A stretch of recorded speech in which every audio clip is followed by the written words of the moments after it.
Hi, my name is Andre Koen. I want to say thank you so much for joining us today. Before we get started, if you can hit that like button, if you can hit subscribe and hit the bell, as we're putting out new content, you'll be the first to get that content. And we want to talk a little bit about this idea of understanding m- racism and microaggressions, right? So understanding these two concepts because they're very uniquely tied together, right? They are not the same, but they are. One actually is the manifestation of behaviors, oftentimes rooted in the other, right? So we recognize that racism is this construct that is born or as a response to this notion of race. So some folks that say chicken or egg kind of thing. I like to believe that racism came first and that race became a product of racism, but that's a whole nother video and we'll do that at another time. But we want to talk about this idea of microaggressions. And so microaggressions are these really small things that are aimed at undermining both humanity and undermining people's ability to participate in a particular given system, right? And oftentimes, these microaggressions are.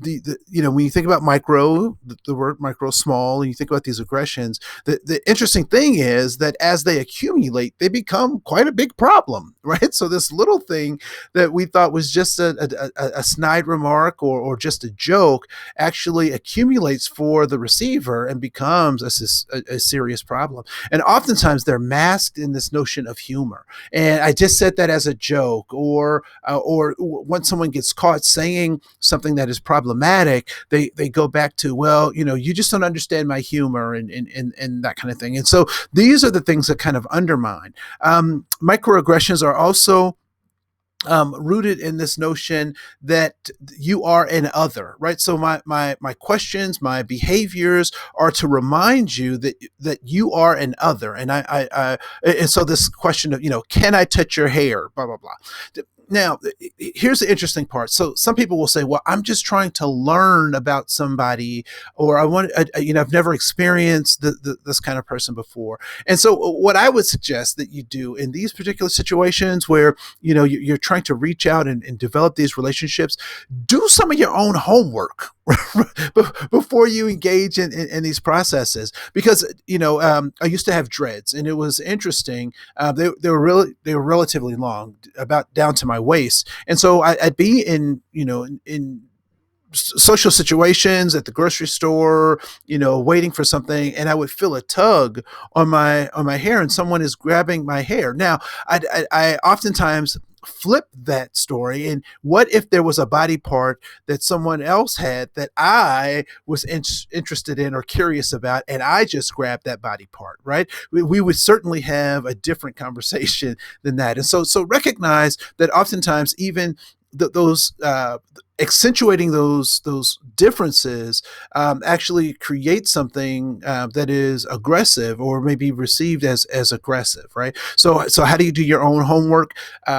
You know, Find someone to talk to, go on YouTube, look for resources. I oftentimes encourage people to think about these kind of cross-cultural or intercultural relationship building opportunities, much like you would in buying a car. How would you go about buying a car? You would talk to people, you do some research on your own, you find out, you go to a dealership and almost interview the dealers, the dealership about the car that you're after. And so I would say these cross-cultural relationships use that same kind of methodology. And then lastly, another way that shows up is this idea of going back to this othering, right? So where are you from, and then where are you really from? Right. And so sometimes people will say, well, again, I'm just trying to learn. But I would encourage you to develop relationships, because here's the funny thing about relationships. I don't know how many times you've experienced this, but I've experienced people with, a hanger in their nose or something in their teeth. And oftentimes I've been intimidated to share that information with them because I don't have a relationship with them. But for those people I do have a relationship with, I have no qualms with doing that, right? I just, hey, you got something in your nose, or you may want to notice this about yourself. This is something you can't see about yourself, so I'm going to share that. And so when we're in relationships with people, we're more than happy to share those things. And so, for the people that are close to me in my interest circles, if they want to, touch my hair, we have a relationship where we can roll with that, right?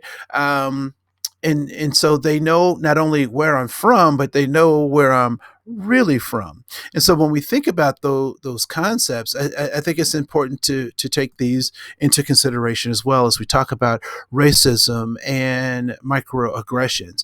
That microaggressions are these small annoying things, right? That happen in the workplace. For example, not being invited to the meeting after the meeting, or not being invited to the meeting before the meeting, right?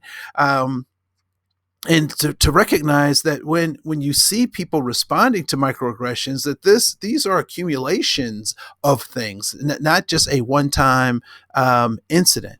And then recognize that oftentimes microaggressions are rooted in, they have a number of tentacles, if you will, but oftentimes it's rooted in this idea of cynicism, that there's something about an individual or a group of people that I don't personally, I don't value. I don't see the value either of their contributions or of their position or even in their place in the organization. And so the cynicism kind of creeps in, and it causes us to not want to engage or to create this othering of folks. And the whole intention of microaggressions, oftentimes, whether it's conscious or unconscious, is to really try to dehumanize an individual for their contributions or their taking up space, right? But the interesting thing about this notion of kind of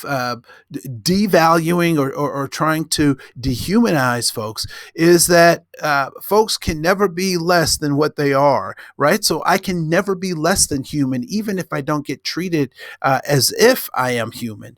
And so that's important to recognize that this is just technology at its best. And so as we think about racism and microaggressions, I want you to kind of think about those things, that these are culminating things, but to undo those things, it's necessary for you to do your own homework as you would in buying a car. And so with that, we're going to end our time together. I want to say thank you so much for being with us. Please like and subscribe to this channel, so that you can get more information, more resources as we pull those things together. So my name is Andre Koen. I want to say thank you so much for being here, and we look forward to seeing who you become. And I'm out of here. Bye.